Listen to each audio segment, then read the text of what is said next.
এসেছি ফাইনালি একটা রেসিপি নিয়ে কাঁঠাল দানার। দেখো ঢাকনাটা খুলছি, এরকম কালার হয়ে গেছে। দেখো সবগুলোকে এইবার আস্তে আস্তে করে একটা প্লেট নিয়ে নিয়েছি। আগে দেখে নাই প্লেটে কি কি নিয়েছি। পেঁয়াজ নিয়েছি ভাজা করে, আর লঙ্কা নিয়েছি ভাজা করে।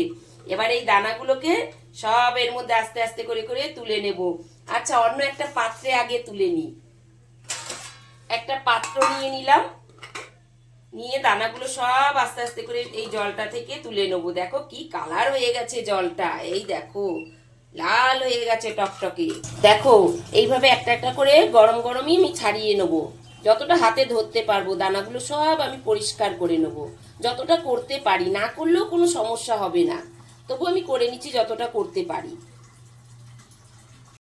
দেখো একটু ঠান্ডা হয়ে গেছে, একটু চেয়ে বেশি ঠান্ডা হয়ে গেলে কিন্তু এটাকে ভালো করে ভর্তাটা বানানো যাবে না। আমি কিন্তু ফাইনালি ভর্তাই বানাচ্ছি। আর এদিকে দেখো ভাজা লঙ্কাটা নুনের সঙ্গে ভালো করে আমি মেখে নিচ্ছি। আর এইটা দিয়ে বড্ড গরম তো, হাত দিয়ে হয় না জানো তো।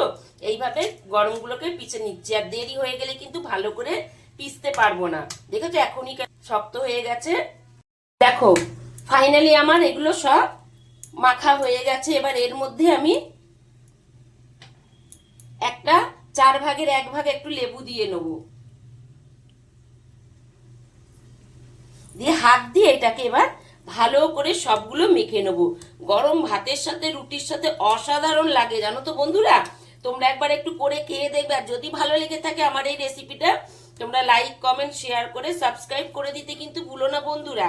আর পাশে থাকা বেল আইকনটাও কিন্তু ক্লিক করে দেবে, তাহলে আমি নতুন নতুন রেসিপি নিয়ে এলে সর্বপ্রথম তোমাদের কাছে পৌঁছে যাবে। তোমরা দেখতে পাবে, আমার ভালো লাগবে, আমি থ্যাংক ইউ জানাতে পারবো। দেখো ফাইনালি আমার ভর্তাটা রেডি হয়ে গেছে। টাটা বন্ধুরা।